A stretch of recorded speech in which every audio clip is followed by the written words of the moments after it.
Yeah, I got the science club, and I haven't yet received their reply. So I'll send a follow-up to you because if that's going to happen.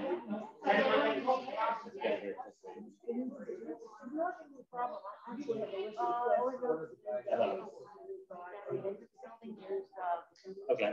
Well, that makes things a little easier. Yeah. Yeah, the challenge on our end would be reserving webinar capability and then just, advertising. But all in Zoom, at least, if you can reserve room for that. So, yeah, I'll follow up. I imagine that the club is talking about. I also spoke to Alicia about it today. I agree. I mean, I think it would be great if we were doing that sort of all the time. Every time there are local elections, we're doing something. I don't know. It's a dream of mine. It's hard to. There's so many responsibilities and juggling so many things. It's hard to pull that off right now. But I think that would be great. Yeah, and I think it would. I mean, if we did that, just a cycle, then we would make the university for local politics and government conversations, and why not? So I really like the idea. So we'll see.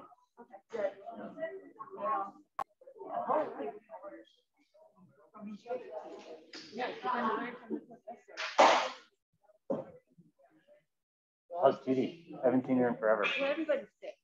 Oh, really? Oh. Okay. Yeah. Well, it's my house too. My little ones are off at school, and my 4-year-old has been sick for 2 weeks. We've had her tested. She's fine, but it's just back in the classroom. And I think we're all now more cold. Yeah. That's right. That's right. Yeah. Every winter, I just get pummeled again and again with being in the classroom here, and then my little kids in the classroom. I just get sick all the time, and last year I wasn't sick once. It's amazing. So I might wear masks more often. No, but so Judy's under the weather. She's like on the plus. Okay.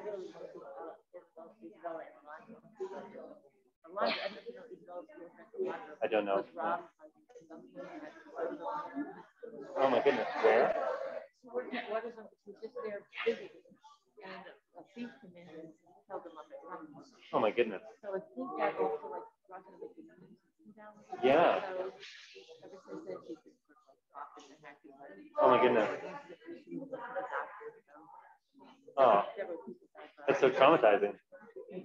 Yeah, like you can't sleep after that.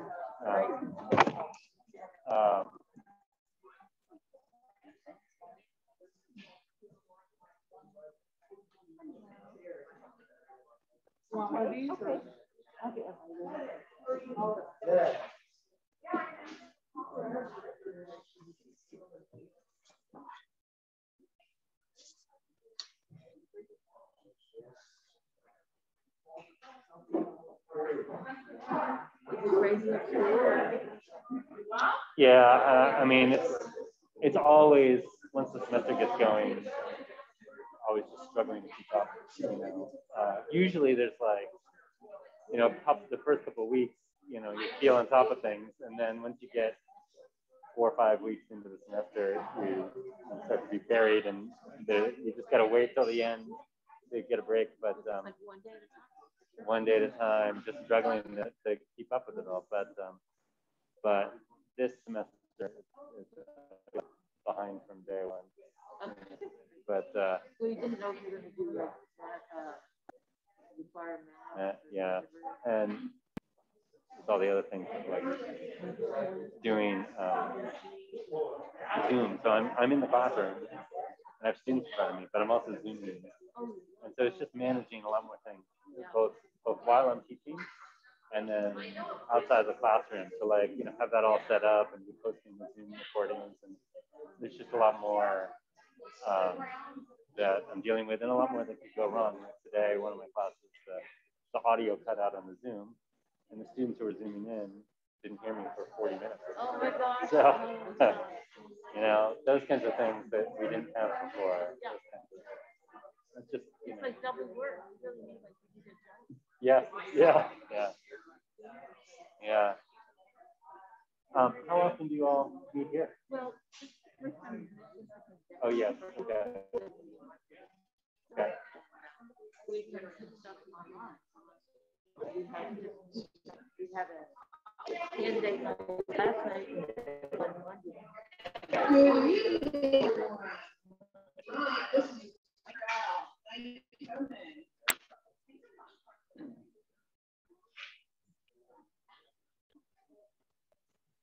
I am so excited to have this series on the Constitution.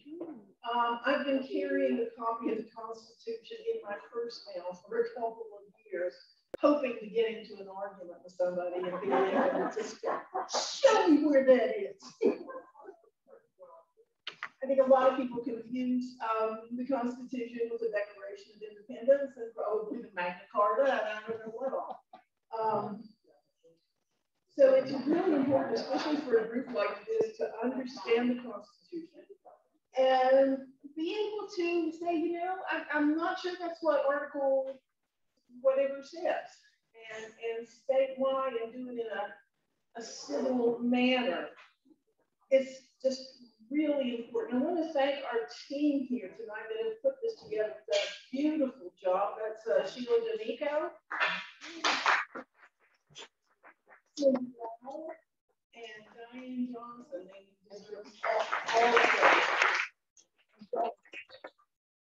and Joan also is here to do the technology. It's witchcraft to me. I have to do that. So thanks to all of you for this beautiful, beautiful event, and to Leslie for the terrific flyer. So. I'm going to let Sheila come up here now and take over, and I will see you at the end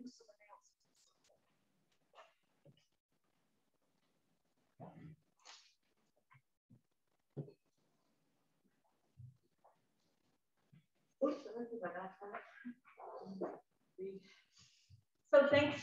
I'm adding my thanks to Ruth. Thanks so much for being here and coming out and braving the first in-person event. Well, we had candidating last night and Monday night, but the first in-person community conversation since the pandemic. So really glad that you're here. It's wonderful to see all the tables filled up. And you might find on your tables that you're sharing this little quick quiz here that I used to give my students. Quick quiz with the articles of the Constitution and the amendment, and Lois is pulling up. So you can take some time and talk to each other and try to fill that out if you want to. Now that you have your Constitution, your handy dandy pocket Constitution is with you. So anyway, tonight is the eve of Constitution Day. So Constitution Day, 324 years ago tomorrow, the delegates signed the Constitution of Philadelphia. So, and I just saw somebody go in front. Yes. So let me just tell you a little story. I'm Italian, so I have to talk to my hands. So I'll tell you a little story about Ben Franklin. And if you notice on top of your program, it has the quote from Ben Franklin, "A republic, madam, if you can keep it." So just a little story about Ben. So 325 years ago tomorrow, when Ben Franklin left his home, the story goes that a woman approached Franklin and said, "Mr. Franklin, what kind of government have you given us?" And Franklin replied, "A republic, madam." What's the rest of it? You can keep it, right? How did he get to that point? And why did he say it? And why does it matter? So those of us who studied a little history in school, a little political science, haven't heard much about Ben Franklin since 1776, when the Continental Congress was working on how to break from England. From our perspective, even more, as they said in those days, how to declare independency.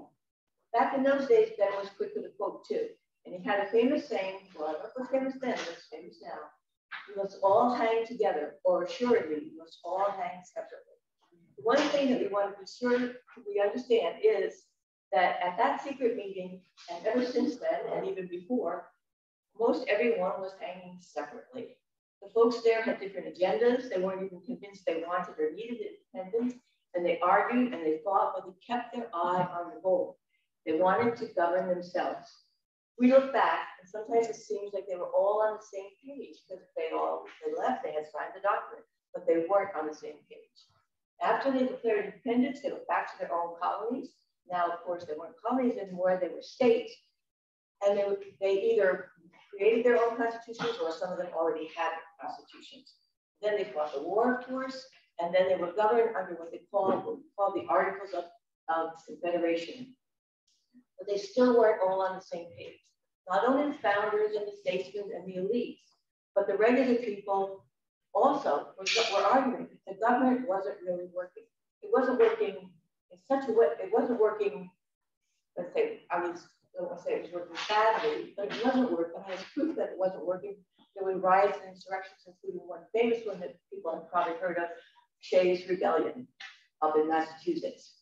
So the founders called a convention to amend the articles. That was the call, amend the articles. We know now that that became the meeting that created the Constitution. And when it started in May 1787, they still weren't hanging together. The main bone of contention when the convention started was, of course, who's going to have the power, the big states or the small states. And then it was argument, discussion, probably even threats to leave the convention. But by September, they were able to cobble something together. They cobbled together what we call our founding document. And even at that point, when they were signing the document, Franklin and others weren't exactly happy with the document. One of Franklin's biographers said he was reminded of a French lady he knew who in a dispute with her sister said, I'll read this quote, "I don't know how it happened, sister, but I meet with nobody but myself that's always in the right."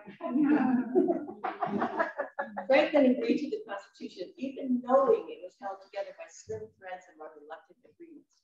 Although he had doubts and knew it would take work, he said, and another quote, "I doubt too whether any other convention we may obtain may be able to make a better Constitution. I consent to this Constitution because I expect no better, and because I am not sure that it is not the best." He had his doubts. He knew we weren't completely together. He knew it would take work to keep it. So back to Ben, September 17, 1787, and the question, "Mr. Franklin, what kind of government have you given us?" Turns out that woman was Elizabeth Powell. She was the wife of the mayor or a former mayor of Philadelphia. She was also a member of a prominent family and a thinker. Today we might call her an influencer. She wasn't just a random woman on the street and wasn't asking just a random question. Ben wasn't giving just a random answer either. He knew the document was flawed and it would take more than the signers to keep together. It would take the rest of us. It would be up to future generations. And although there isn't clear evidence that Ben expected the document to last for 324 years, I like to believe that his imagination encompassed all of us. So when I see Ben answering that question, I see him speaking to not only Elizabeth Powell, but Elizabeth Cady Stanton and Susie B. Anthony and Matilda Jonathan Cage, Sojourner Truth, Annie Laurie Quimby, Alice Paul, Carrie Platt Holly, Carrie Chapman Catt, Lucy Ewing, Shirley Chisholm, Kamala Harris, and every person, woman and man in this room. A republic, and I can hear Ben saying it, and I'm speaking to you through Ben, or Ben speaking to me, and all who come after you, and all in this room, a republic, madam, if you can keep it. And now to show us how to keep it, we're going to please present, let me just get my paper out to make sure I know who I'm presenting. All right. Professor Joel Johnson. Professor Johnson is Associate Professor of Political Science at CSU Pueblo, where he has taught since 2010. Before Pueblo, he was at UC San Diego, where he received his PhD in political science. He teaches and researches comparative and American politics, and his work focuses on political institutions and political economy in Western democracies. He's the author of several research articles in comparative politics and of one book, Political Economy of the United States, which was published by Routledge in 2019. We're so delighted to have Professor Johnson. Please give a hearty welcome Well,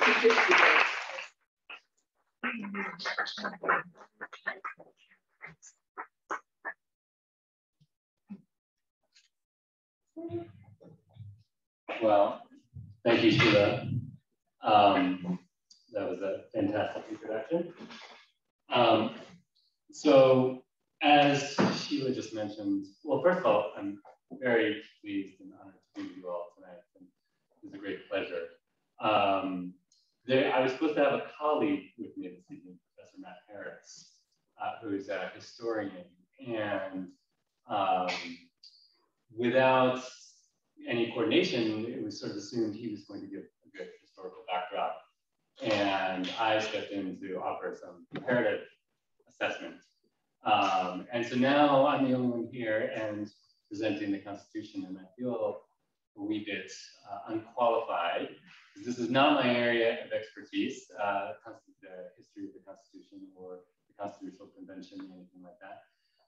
Like Sheila said, my area of expertise is in comparative government politics and political institutions. And typically when I teach the Constitution to my students, it's from that type of framework. And I think that's a really useful framework to bring, to analyze the Constitution. I think it really helps us understand our particular form of government better than if we just attempt to read the Constitution itself and see what it means.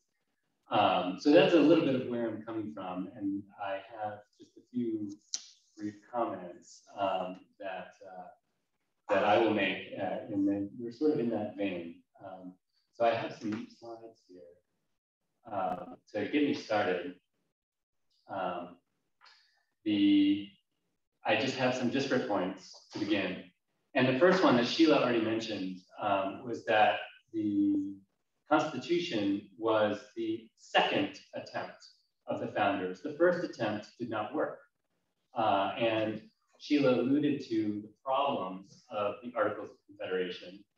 And in a nutshell, the key problems were that the Articles required unanimous rule among the 13 states for the Congress to do anything.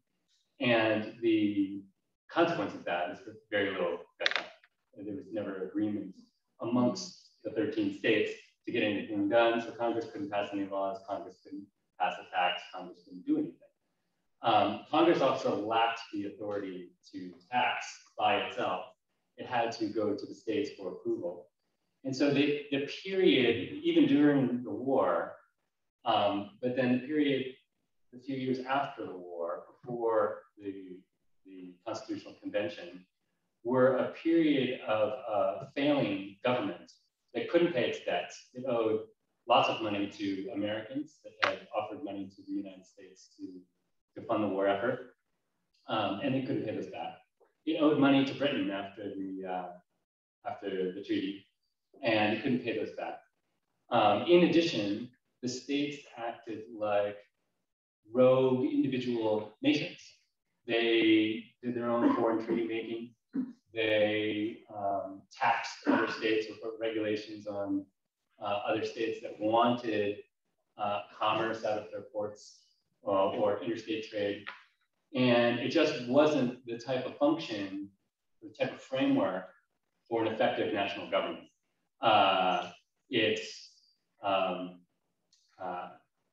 It was a confederation by design, designed to situate power within states. And so the national government couldn't do anything. And then all of those failures, the inability to get consensus on decisions, the inability to pay debts, the inability to raise taxes and pay soldiers, led various members of the original crew that had signed the articles to start to rethink. And they started to think that what needed to be done was to really create a national government. And by creating that, you have to take power away from states. And that's exactly what happened. So the US Constitution, the whole reason for creating the new second government and to improve upon the first one was that the first one was too weak. And the main features of the US Constitution set against that backdrop are the stronger Congress, the ability to tax, which is stated right in the Article 1, Section 8, the ability to regulate interstate commerce, the prohibition on the states doing their own international trade and doing their own foreign agreements and things like that, to basically create this new Leviathan, or behemoth, that had the power to do those things and had the power to impose its will, in essence, on the entire nation, even if Rhode Island or Massachusetts didn't like what it was doing, right? And the Constitution, therefore, the Article 1 of the Constitution, the longest article, established a Congress that had those powers.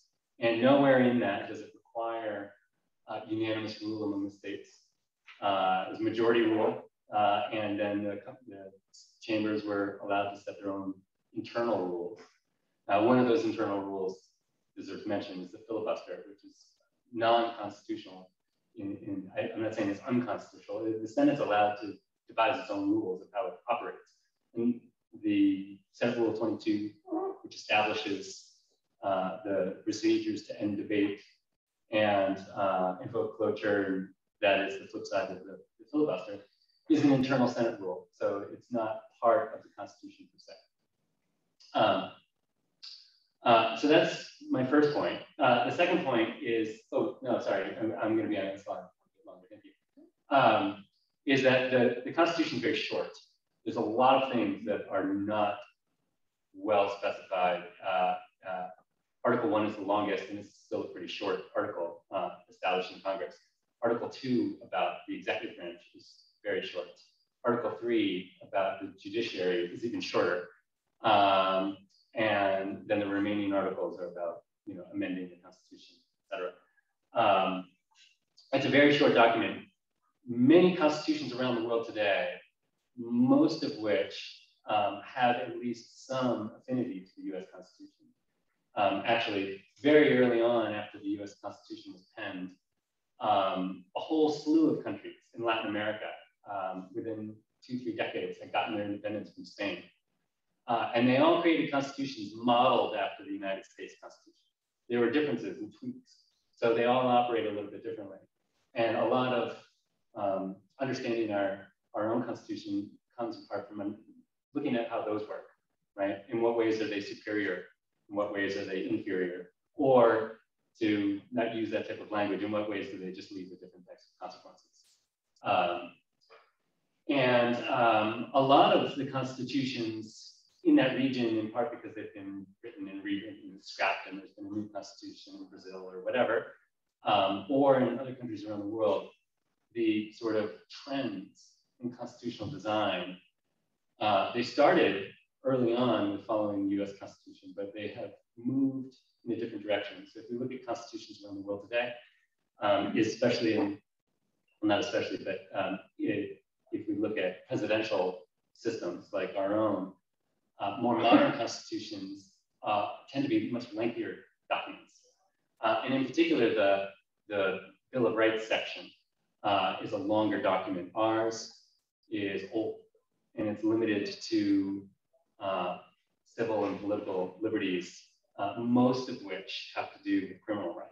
If you flip through the Bill of Rights, that is most of the content there. These days, if you look at constitutions around the world, there are provisions that establish environmental rights, healthcare rights, education rights, housing rights. Now, a lot of those it's sort of taking the US model and making a more progressive style of constitution. And then there are debates to be had about, the relative merits of that, because it implies greater financial commitments on the part of the state. It becomes a matter of constitutional law whether the state is providing sufficient housing, whether it's providing sufficient environmental protections, right? Those types of things. In the United States, those aren't matters necessarily of constitutional law. Those are matters of just politics and policy. And the constitutional questions tend to focus on the things that we do have in the Constitution that are more specified, especially the ones that that everyone is aware of. That's First Amendment cases, Second Amendment cases, things like that, the sort of hot button civil liberties issues and the like. The issue with a long constitution like that is that you kind of, countries, say Brazil, South Africa, and the like, they constitutionalize everything. And so everything becomes a constitutional battle. The United States, although it sometimes seems like everything is a constitutional battle, to a certain extent it's true, our politics of healthcare and education and housing tend to stay out of that, right? They tend to be less in the domain of constitutional politics. Our Constitution, like sort of the flip side of that, or what is very closely related to that, is our Constitution is very difficult to amend. If you have a much longer Constitution, it does make there's a greater rationale to make it easier to amend, to figure out like this part's not working. We should have an easy amendment procedure. And so a lot of countries have that. Ours is short. It is difficult to amend, which means it's very rare that we have new amendments. And all of the issues of interpretation, of which there are many, the arbiter of that is the Supreme Court. Now that, you're probably aware of the history there. So the Constitution itself does not specify that the Supreme Court is the arbiter of that. It doesn't say that they have the power of judicial review, for example. It was a very early court case, Marbury versus Madison, where the Supreme Court asserted that power. It's kind of implied by Article 3. But Marbury versus Madison, the Supreme Court said, we do have this power. They're asserting it themselves. And it was a long time after that that the Supreme Court laid pretty dormant and let the elected branches basically do what they wanted. But as time passed and society and the economy got more complex and the government got bigger, the Supreme Court did start wading into issues more frequently.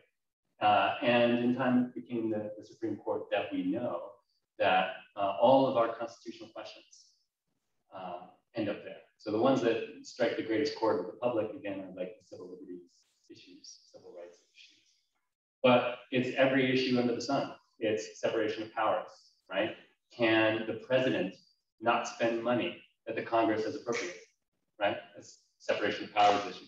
The president is supposed to be the implementer of what Congress says the executive branch is to do.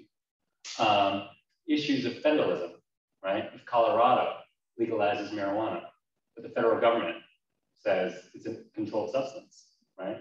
That becomes a constitutional issue that, of course, the founders didn't discuss and is not described as in the Constitution of the balance of powers between the federal government and the states, but is the type of constitutional question that arises all the time. So to sort of expand on that briefly, the Constitution is very vague on all of those issues. It is not clear, really, what powers the state has and the federal government has. It is not clear on the separation of powers. It is not clear on freedom of speech issues, right? We have, and it is pretty clear on that issue, I guess, I suppose. However, we do have laws on the books that say there are limits on pornography. There are limits on hate speech. There's limits on revealing national security secrets. And all of those have been upheld by the Supreme Court. The Supreme Court has said, well, we know what the First Amendment says. It says Congress shall make no law abridging the freedom of speech. However, in practice, the court has interpreted that a little bit loosely. And it has said, well, this is okay, right?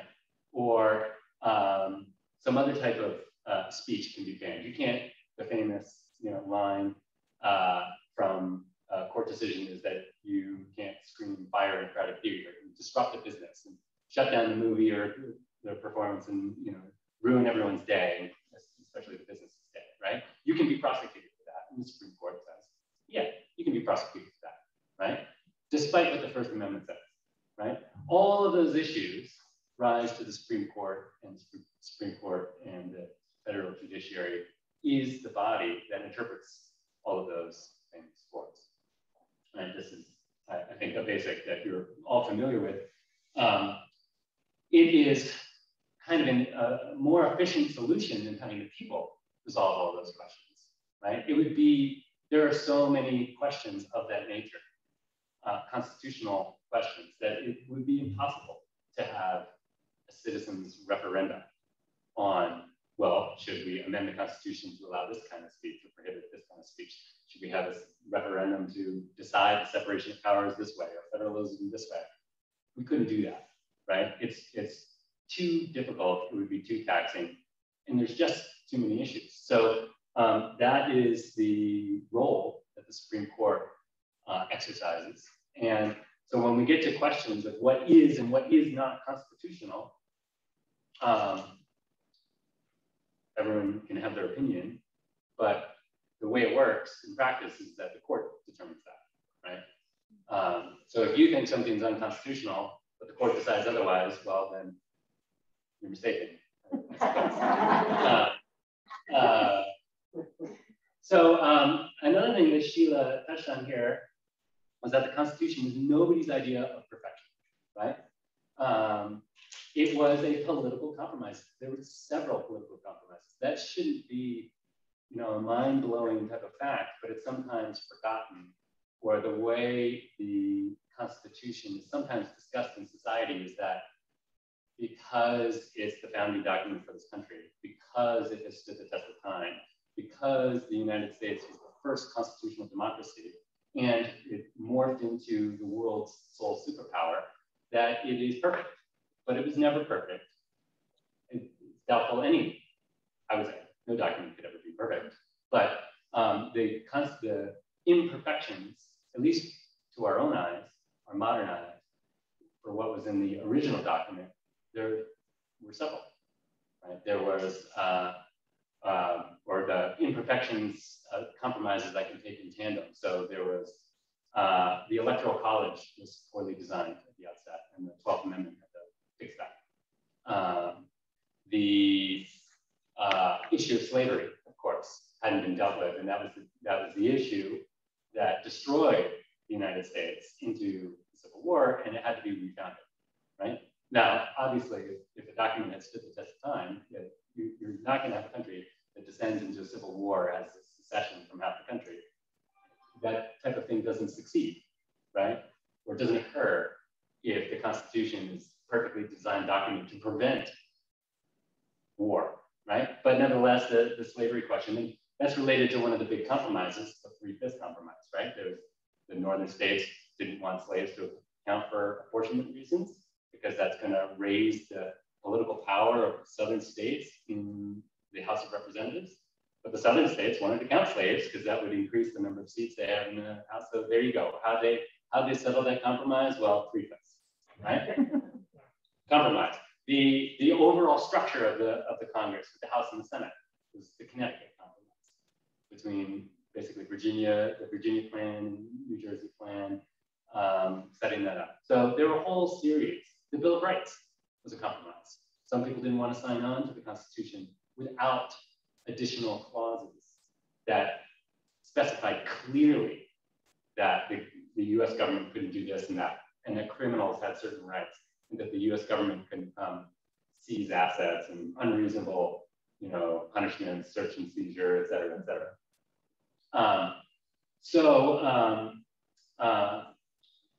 One other element here that a key feature of the US Constitution that deserves attention is the malapportionment in the Senate. That's not an uncommon thing. Large countries like the United States that have federalism many of them have an upper chamber that is apportioned by province or state, just like the US Senate. But in the US Senate, or in the United States, the consequences have always been very profound. For the first 60 years, the politics of the US structure and the Senate had everything to do with slavery. And free states and slave states had to be brought, as a political compromise, had to be brought into the Union in tandem so as not to upset the balance that was there. the balance wasn't put there, it bears mentioning, the balance wasn't put there in order to balance slave versus non-slave, slave versus free. The balance was put there just because small states like Rhode Island and Delaware wanted equal representation on par with Virginia and New York, right? But the main consequence in terms of the political trajectory of the United States over 60 years was that you could not add in states one at a time because it would upset the balance. And of course, when the pressure got too great to add free states into the Union, that the compromise couldn't be maintained, things started to unravel. And then once the national government was firmly in the hands of the brand new Republican Party, the southern states seceded, and then things had to be refounded. One other point I have on here before I get to a separate set of points is that I always like to ask my students, I always like to bring in the structure of the British government, talk about it. The British government, they don't have a written constitution.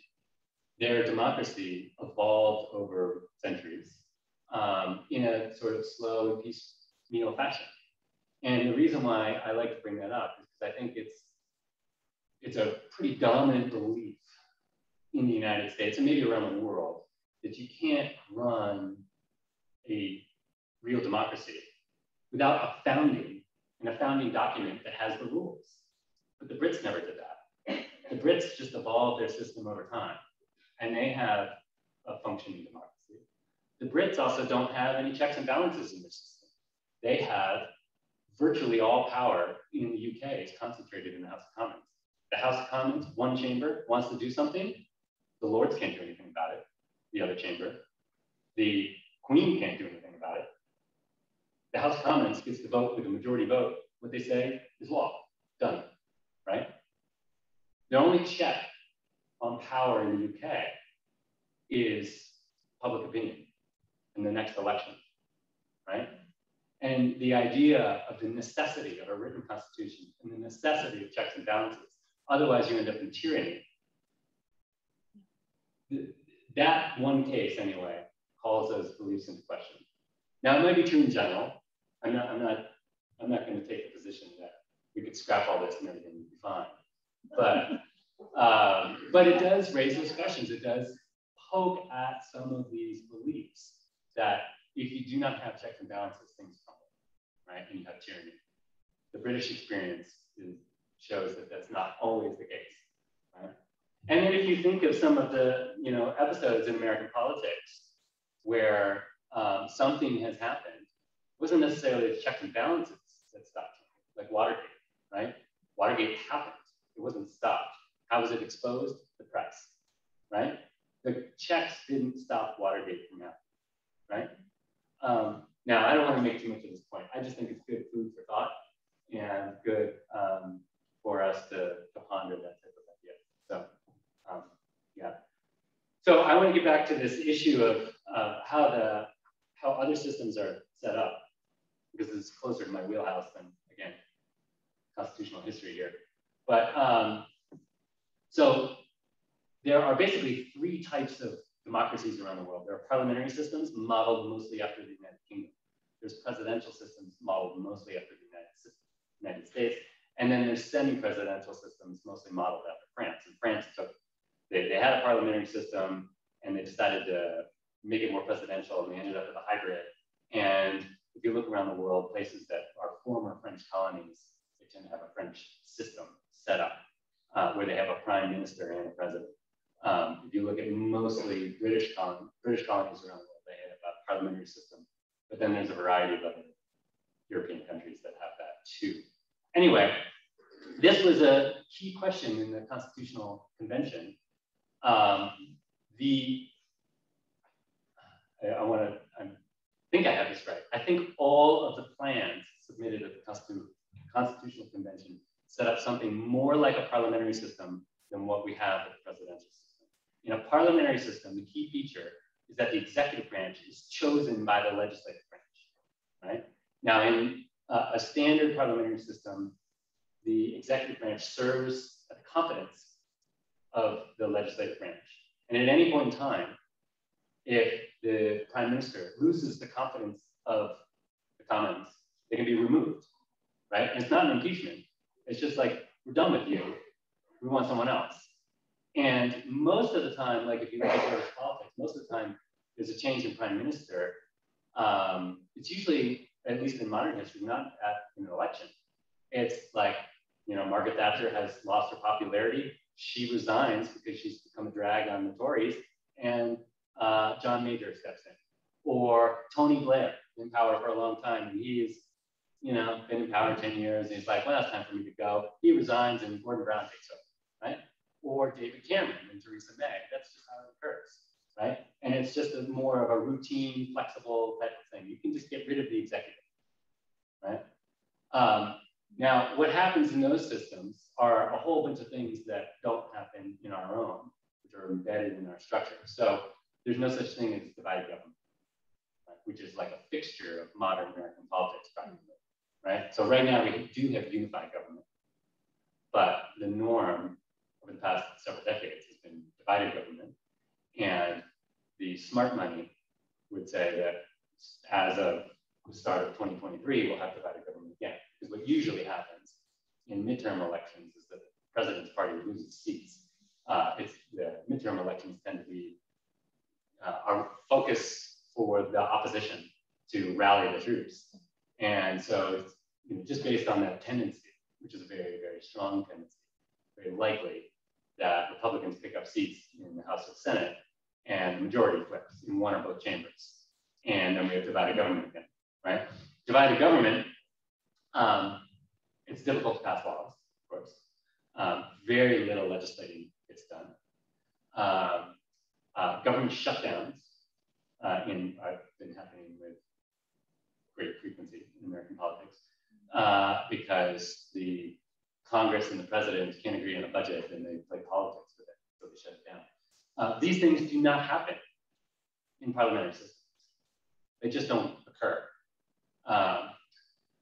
The other thing that happens in a parliamentary system is that they choose their own party leader to be the chief executive, to be the prime minister. That's the dynamic, is whoever has a majority in the Commons, they choose the executive branch, so they choose their own.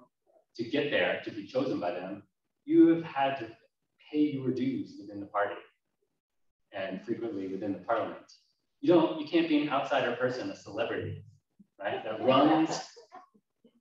runs for the chief executive office, and you don't get chosen by the party unless the party wants you. But the party just doesn't do that.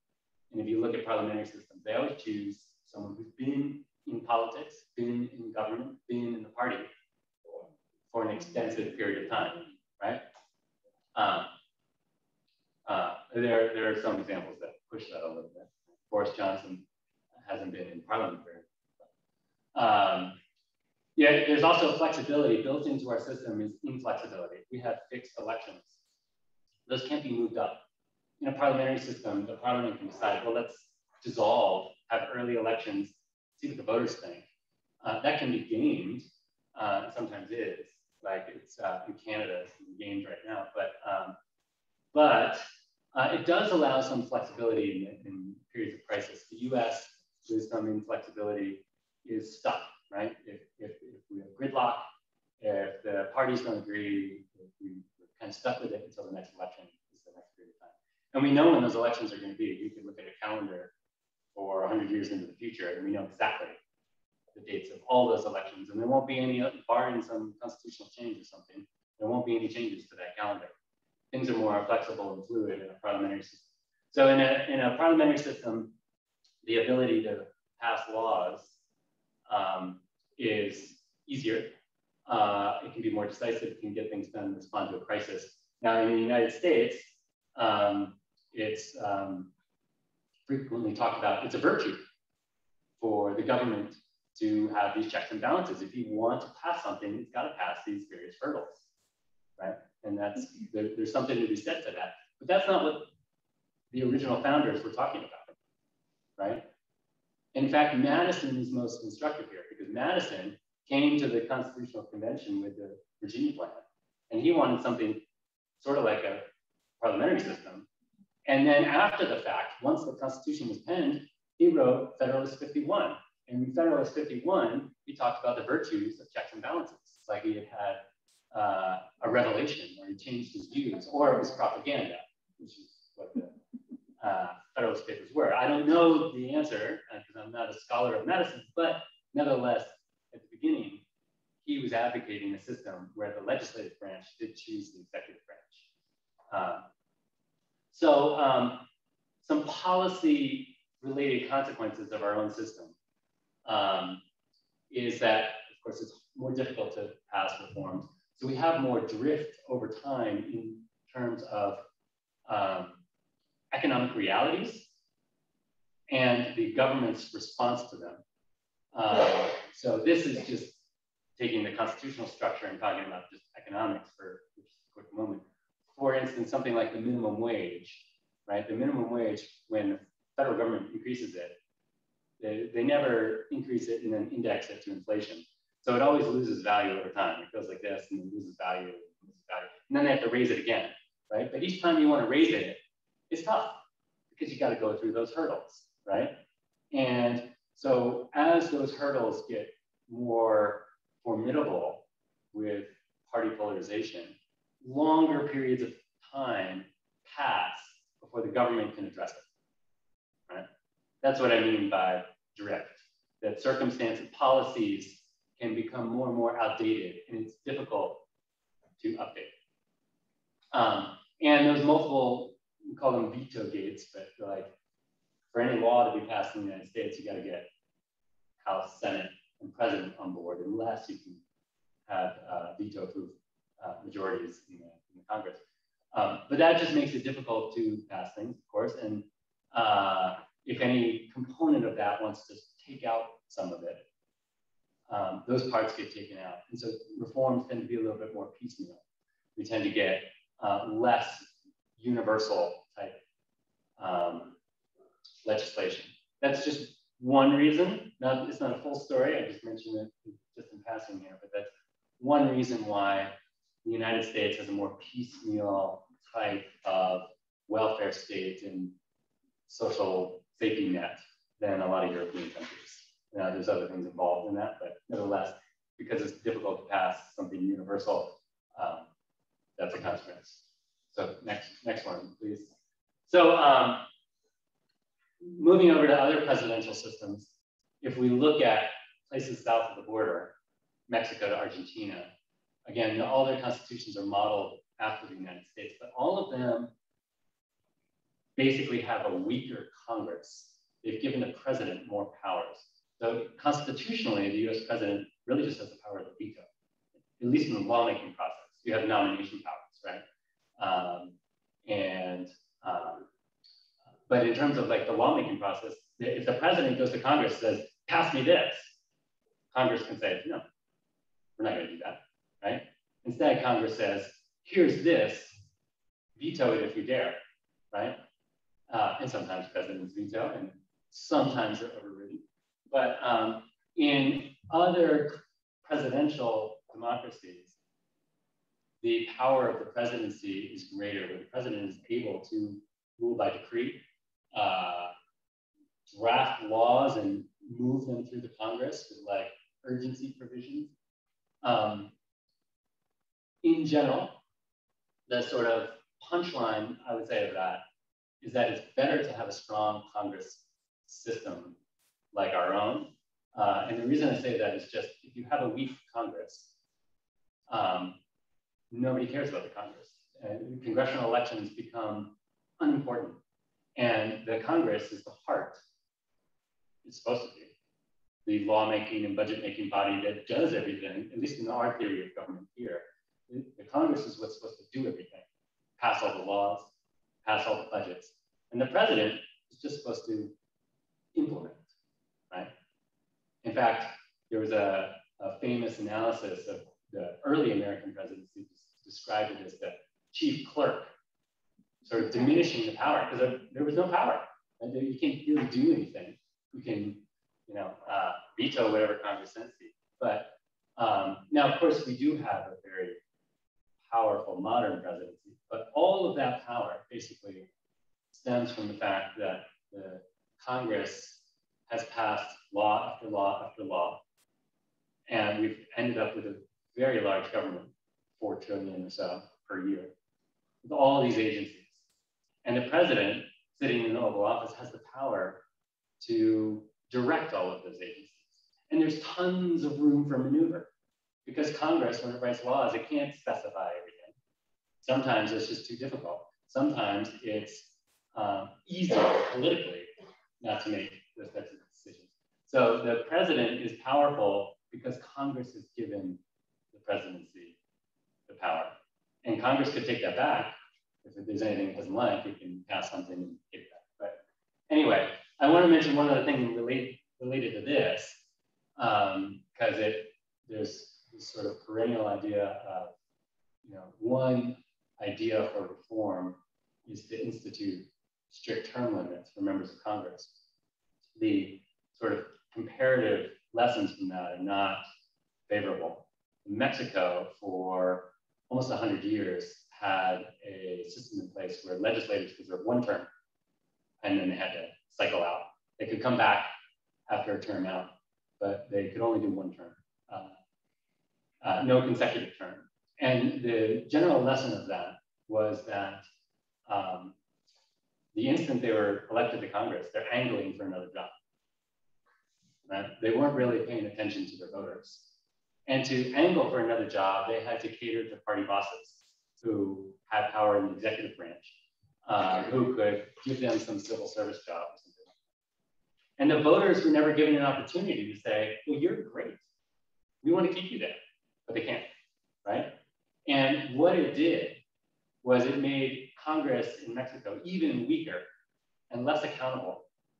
And it centralized political power in the executive branch so that the system was pretty dysfunctional. And Mexico, just a few years ago, scrapped that provision to allow consecutive re-election. But that's just another feature of ours. Okay, one more slide. If I've been going, I've lost track of time. I'm good for a little bit more. So one other thing, not mentioned in the Constitution at all, but is but that emerged immediately upon the initiation and implementation of the Constitution of political parties. And political parties in modern democracy, you cannot really think about democracy working without parties. It would be too chaotic. It would be too ineffectual. You imagine trying to pass anything in the House of Representatives with 435 people. You want to pass an education reform, healthcare reform, a budget for the military, whatever the case might be. If you have no political parties that bring structure to it, you'd be like herding cats. You'd never get anywhere. I could make a proposal, say, well, here's what we're going to do.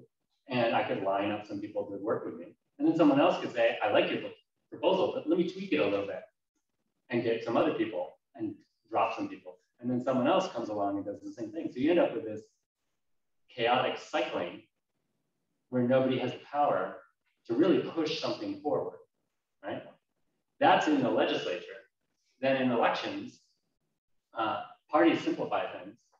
Especially here, you have 2 parties, and you tell me if someone is a Republican or a Democrat, I can predict what they think about several dozen issues like that. And I don't have to go do the research. What do they think about this type of policy, that type of policy? And for voters, if there were no political parties, the information and research demands would just be too taxing, right? And of course, if you look around the world and you look at all modern democracies, they all have established political parties. That's just how parties work. They also, I have up here, they also facilitate collective accountability in the provision of public goods. And I think that should not be underestimated. If you just have 435 individuals in the House and there's no parties, it's difficult, impossible for voters to hold the body as a whole accountable, right? You're doing a bad job responding to this or that. Who do you punish? You could say, well, our particular representative is doing what he or she can, right? They're trying to do this. They're bringing dollars to the district or whatever. But in terms of national legislation, nothing gets done. And voters are become powerless to effectuate that. So political parties are essential. The problem, of course, is that parties can behave badly.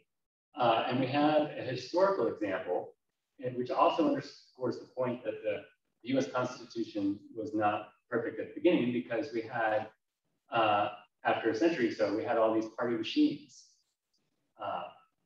come into being, and they would have a stranglehold on public sector jobs in their city, and they were impossible to dislodge.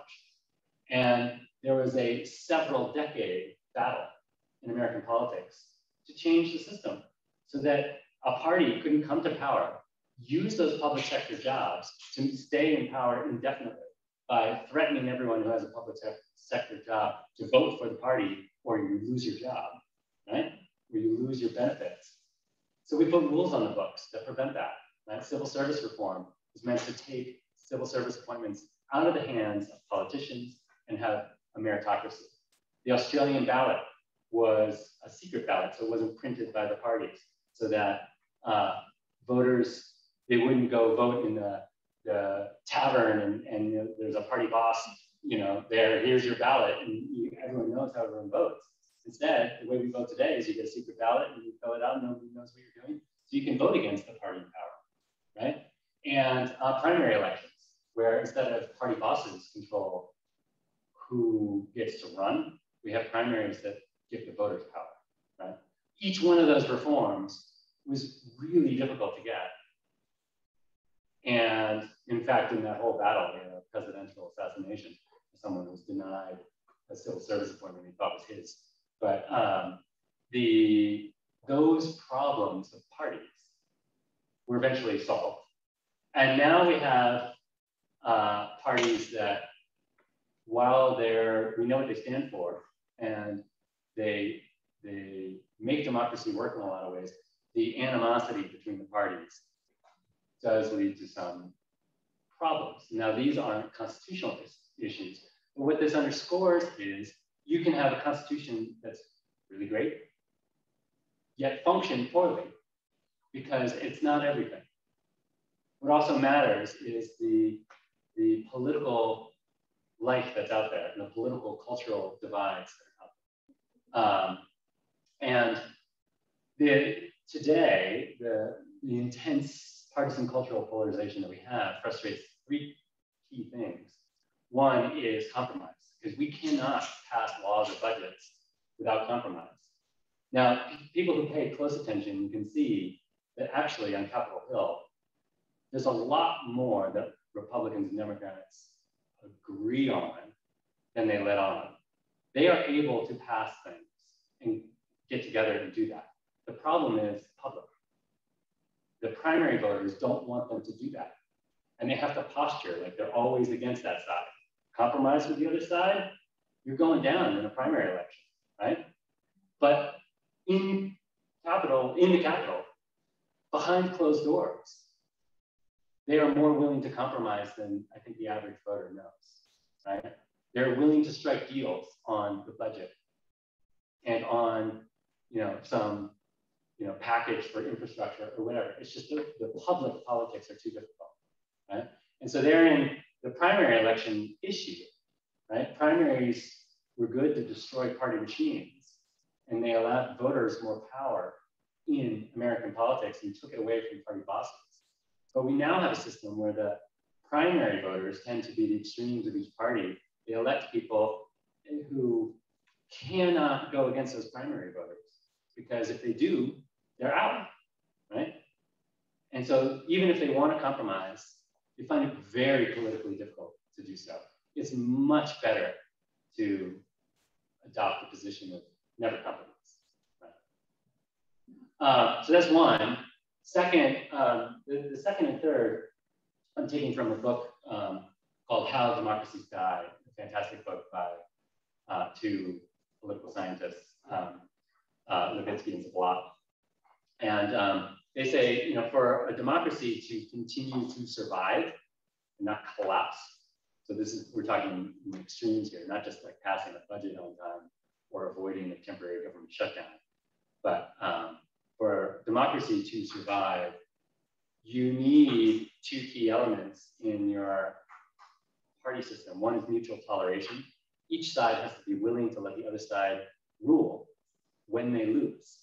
And if you're not willing to do that, your democracy is not going to last very long.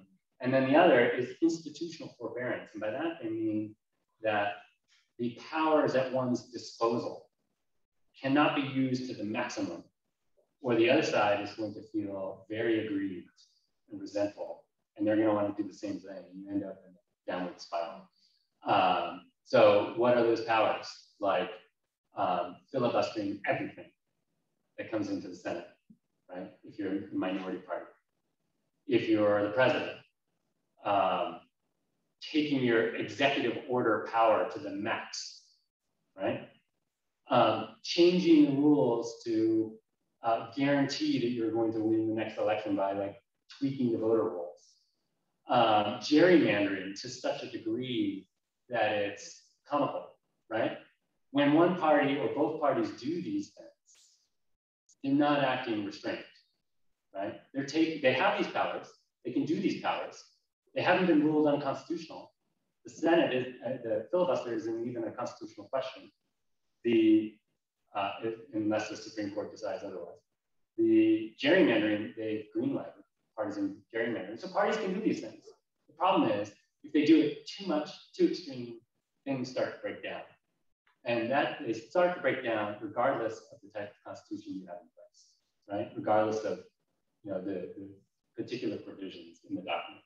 So I mention this stuff just because they are relevant for understanding modern American politics and for understanding the extent to which the Constitution governs and dictates and affects our current day politics and the extent to which it does not. And so I'll leave it there, and I hope there are some questions or some discussion that we can have to follow. Thank you.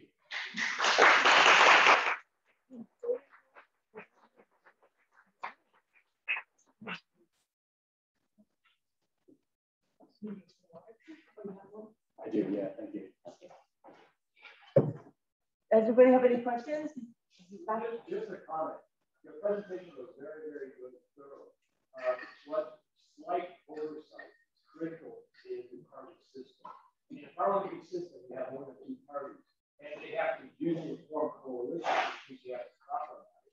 Which means they also have to represent the constituencies of each party. Whereas you have a 2-party system, one becomes headstrong, and then you basically have gridlock. You can have that in parliamentary system to sort of force the parties to listen to the other side perhaps more than they might be on the current system that we have now, where you have some really headstrong individuals. Well, that is something of a tendency, but that's not exactly the case. So in Britain, it's usually 1-party rule, and coalition there's been one coalition in the past, in the post-war period. It's all been single-party rule. They do have other parties that do win seats in the Commons. So if you look at the House of Commons, it's not just 2 parties, but almost always. And if we rewind to 2009, I would say always, but since at that point in time there was a coalition. But it was always 1 party had a majority, and there was a single-party rule. Canada is similar, Australia is similar. New Zealand was similar until just a couple decades ago when they reformed their electoral system. So the 2 things, there is a general tendency, but the party system is not, it's more contingent upon other things. In particular, whether you have like a proportional system of elections or a non-proportional system like we have here. We have what I call single member plurality, where each district just elects 1 person, and that makes it really difficult for third parties to win. And that translates into the Congress where you don't have third parties. The same is true elsewhere. But if you have a proportional system like Germany or Spain or New Zealand then you end up with multi-party parliaments. And you know, in extreme cases, you have, you know, like Israel or the Netherlands. That was my reference. Yeah. England does not have a monopoly of parliamentary system. Right. And when we look at the parliamentary system, we have to look beyond just one source. So we do have close ties to England and say, okay, what is the effect of having two parties no longer treat each other like gentlemen? Right. Or gentle ladies. Right. And that's what we have going on now. It's two parties. There is no alternative. It's basically they're a boxing match. Yeah. Yeah. Yeah. And a lot of that is, you know, national elections are just so competitive these days. They're so competitive. Like any cycle, the House could flip, the Senate could flip.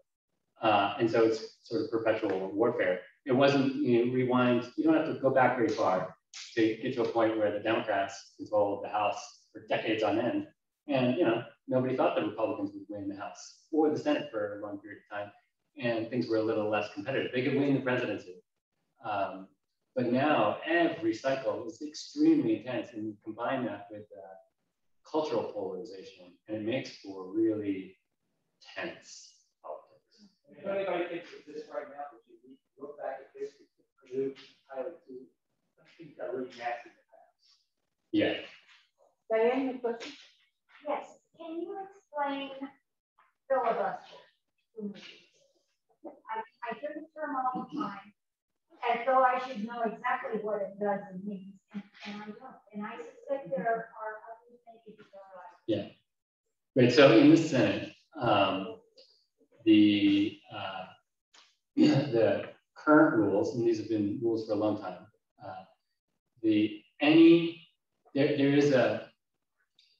There is a parliamentary procedure to end debate. Every senator is allowed to participate in those debates. And to end debate, you have to have, I'll cut to the chase, you have to have unanimous consent. And what whoever's presiding, it's the majority leader, well, the way the Senate operates on virtually everything is whoever's presiding will say, I ask for unanimous consent of this. I ask for unanimous consent of this. I ask for unanimous consent to move to the next question and have a vote, right?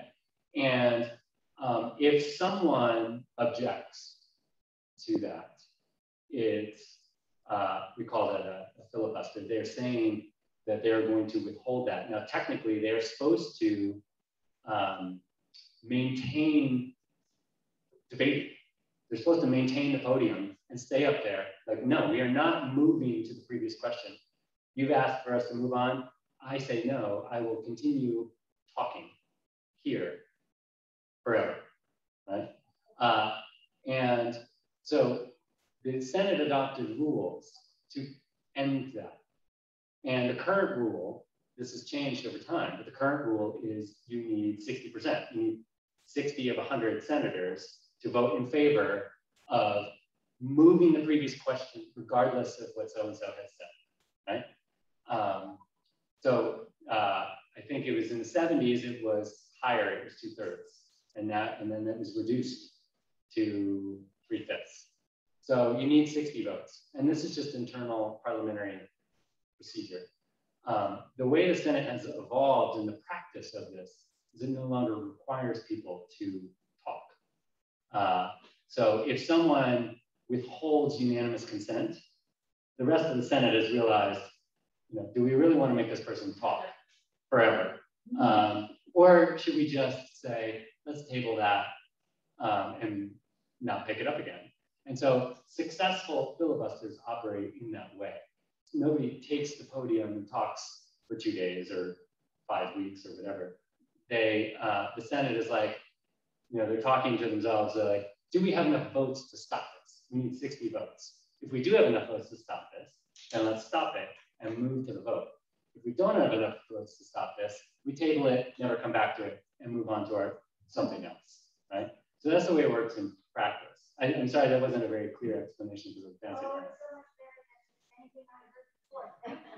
The other thing that's interesting is it emerged accidentally. The Senate was cleaning up its rule book at one point in time, forget the year, cleaning up its rule book and removed that part about being able to move the previous question without unanimous consent, without really thinking about it, because the Senate operated a little bit differently than just the way people operated. And so this power of individuals to basically say, no, I do not consent or assent to moving the previous question, and therefore now you need 60 votes to stop me. That emerged by accident. And for the longest time, it was never used. So it wasn't a thing. So the Senate never had the reason to change the filibuster. Now it's used all the time. And the minority party wants to filibuster everything that isn't going to be too politically toxic for it, right? So the infrastructure bill that just passed the Senate, right? The minority party wanted to get on board because they understood, the Republicans understood the Democrats would be able to pass something anyway. So if they're going to pass something anyway, and it's only $1 trillion, why not get on board and funnel money to your states and districts, right? And say that you're part of the infrastructure solution, right? So they did, and they just agreed on that, and they passed it through the Senate, right? But anything else the Democrats want to pass, the Republicans are probably going to stop it, right? And the rules become reversed. And then the other aspect of filibuster politics is it used to apply to everything, but now the Senate has changed its rules so that judicial appointments can not be subject to a filibuster. So the Senate, this is just recently, in the Obama years, Obama was trying to fill federal judgeships, and Republicans filibustered all of them. So Harry Reid said, let's change the rules. And we're not going to have filibusters anymore on federal judges below the Supreme Court. And so that's what they did. And then Obama was able to fill a whole bunch of spots. And then when the Republicans took over, they said, let's get rid of the filibuster for the Supreme Court. And so the two Trump appointees were the first ones to get on without the 60 votes that are necessary for a Supreme Court justice. So it's that tit for tat, you see, right? So, yeah. Michelle? Can I address the question of the fixed term limits Please. of Congress? Yeah. You gave us two extremes. We have two extremes. We have no term limits and we have 1 year term limits. No, 1 year term limits are stupid. I think everybody agrees with that. Yeah. What do we have? 2 years? Two terms? So 6 years? 4 years? Are we talking about Colorado? Colorado. Yeah. And that sometimes seems too short for me, but I can see that. Yeah. Is there any place or any data that support term limits that without weakening Congress? I think the general consensus is that it, across the board, weakens the legislative branch at the expense of the executive branch. You just have a crop of people every cycle who are brand new, and you're getting rid of veterans who know how the system works. Now, like Colorado, you can serve in the assembly 8 years, is that right? And there's term limits for the Senate. Yes, I did give the example of Mexico where there's 0 consecutive re-election, and that is the extreme. So yeah, if you have something where someone can serve 20 years and then they're term limited out, that is a different story. You're correct in pointing that out. But there is, in terms of democratic theory, if Arizona wants to elect John McCain year after year after year, why not? They like him. That's democracy in action. If they don't like him, they could choose someone else, right? And the rationale for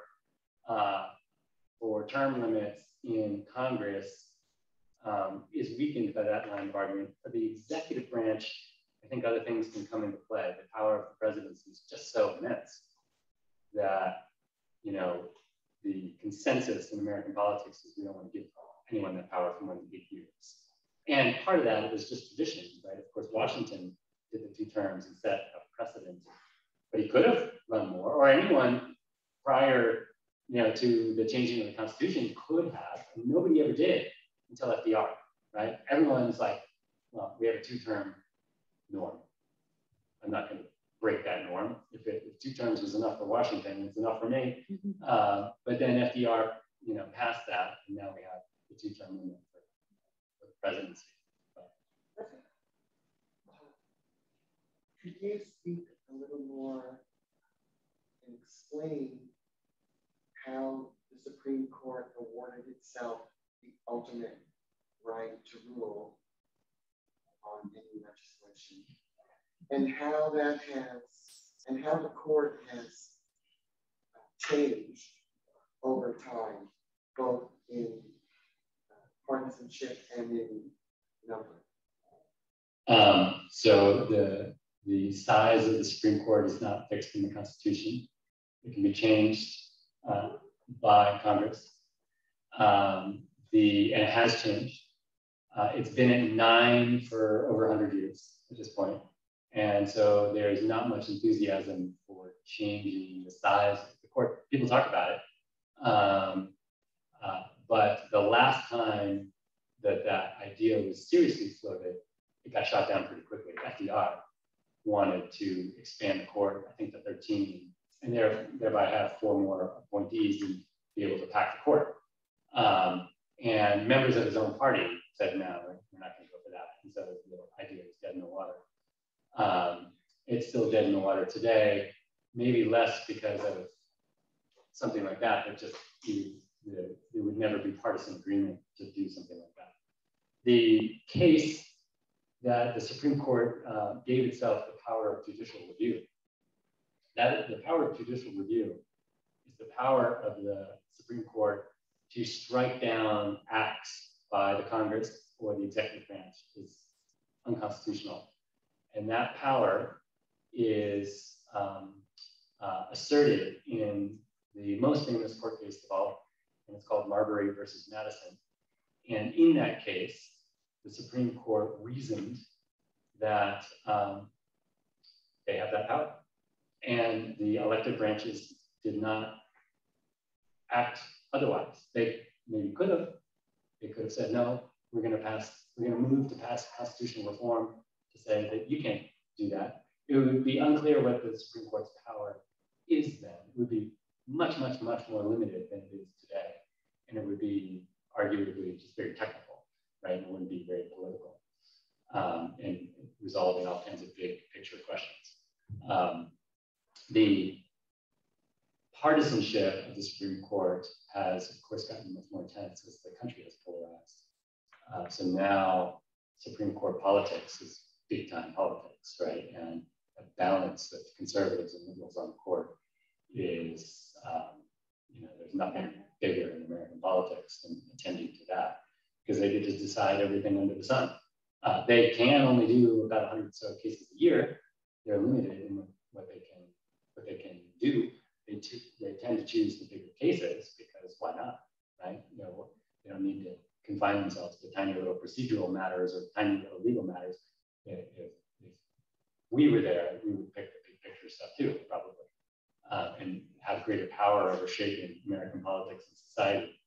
But so yeah, I mean, everything we know about the Supreme Court in recent years, it's become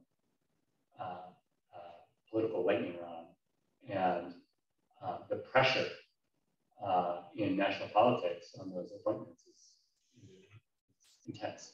So right now, there's a lot of pressure on Breyer to step down. And is it Breyer?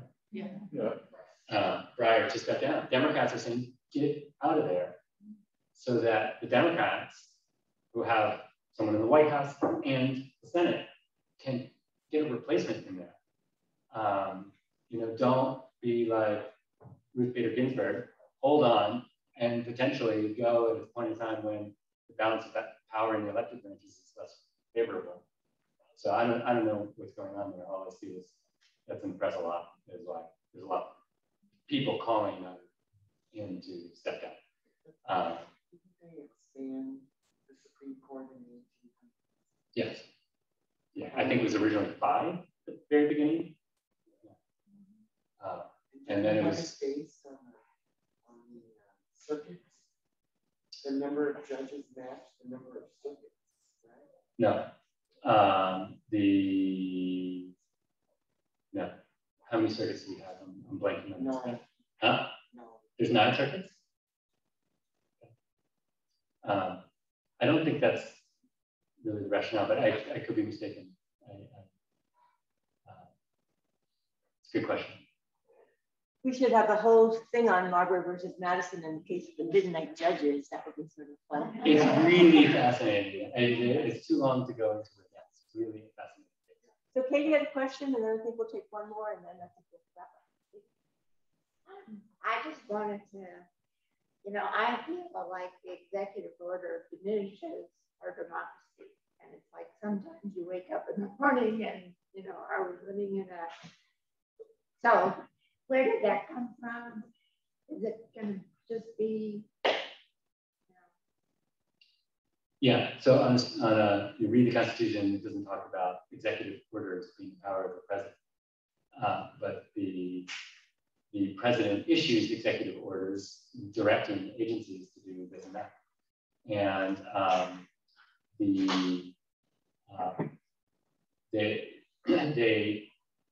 the president's power to do those things is in the power that have been delegated to the executive branch from Congress. So Congress has created this massive government with all these agencies, and the president runs it.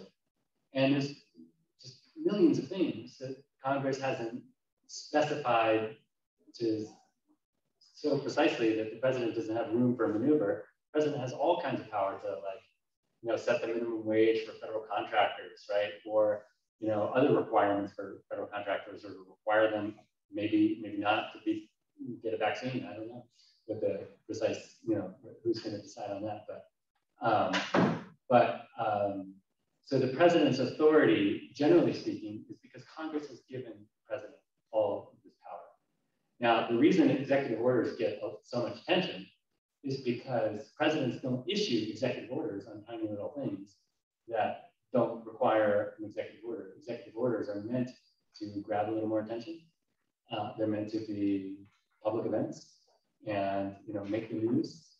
And presidents, when they do them, they sometimes want to push the boundaries of what they can do, especially if the public wants them to do something, or if they want to be seen as someone who's like getting things done. They are going to do executive orders that are more impactful. Sometimes those push the boundaries of what the presidency's powers are. And those types of things can end up in the court. And the court can say, sorry, you went too far. Or Congress can pass a law and say, no, that's not what we want you to do. Do this, and they're nullified. But it's hard for Congress to act. And the Supreme Court only takes certain things. So most executive orders tend to fly. Trump, of course, had a few that were bottled up in the courts and struck down because he was pushing some of those boundaries, and there was some controversial ones. But I think the attention on the executive orders can sometimes be overdone, but they're sort of designed to be a little bit more impactful. There's all kinds of other things that are happening on a day-to-day basis, which don't get that kind of attention, but might be equally consequential.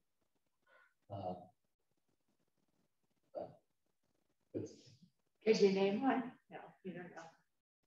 Of things that are, as impactful. That'll be our last question. as impactful. But No. But doesn't have notoriety. Right. We only hear about the, Right. the biggies. So, Right. in a sense, when you're looking at those, it's really kind of frustrating sometimes. Well, if we were to go into the topic of constitutional reform, that could be something that is within that realm. But again, these are the things that the other two branches can check if they want to. Like there are things, you know, if Congress wants to pass a law and it has 2/3 in each chamber, it can pretty much do what it wants.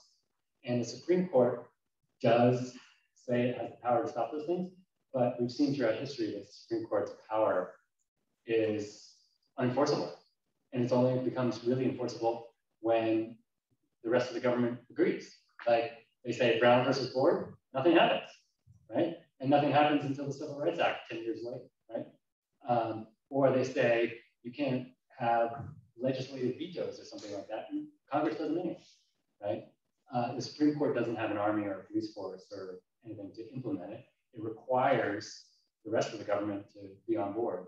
And if the president and Congress are not on board, we've seen the Supreme Court doesn't really have the power. So the Supreme Court is actually very strategic in that, you know, they never push the boundaries too far, because if they do, they know that there's going to be a major backlash, right?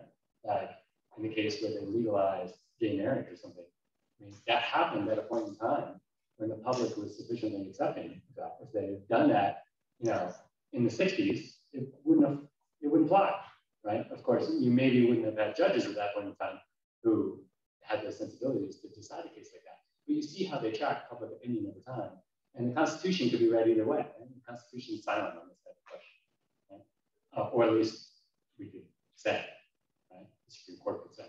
Right? And they've done things like that over time. At one point in time, they said, you know, former slaves have no rights, and then they change their mind later and say slaves have rights. You know, so the boundaries in which they operate are circumscribed. And I guess to tie that back, the president is the same way, because the president knows that anything that goes too far can be struck down by the court and turned into a major constitutional question, or Congress could say, you know, it's in practice it's difficult. I grant that because you know it's difficult to get anything through Congress. You know. It's always great to leave the last word with the court. Thank you very much. Thank you all very much.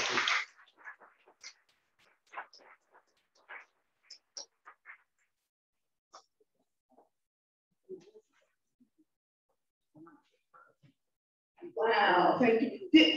And raise your hand if you learned at least one new thing here today. Yeah, well, that's a successful presentation, then, isn't it? Things that are coming up. September the 30th, we'll have a ballot issues forum at Pueblo Community College. We will need some volunteers. These are people who are not afraid to go on stage and just recite something that's been prepared for them. We don't want to ask you to do this if you get stage fright really bad, but if you would feel comfortable doing that, let me know. October 6th at Memorial Hall, we'll have another formal kind of a debate for council candidates. This will be for districts 3 and 4. We did at large and district 1 last night. It went really well.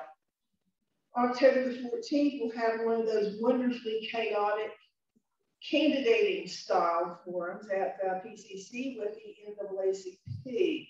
That's one of those forums where the candidate goes from table to table for a couple of minutes each to talk about issues with people. Also, Vote 411 should be going online probably mid-October.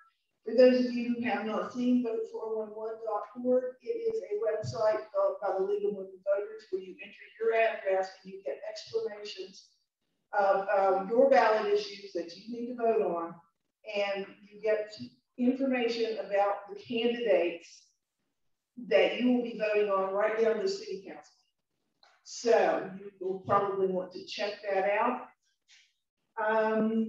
That is it for this evening. Thank you so much for coming.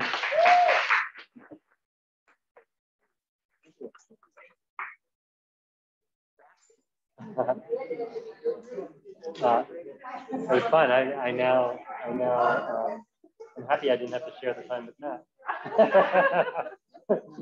Clearly, I like to talk, but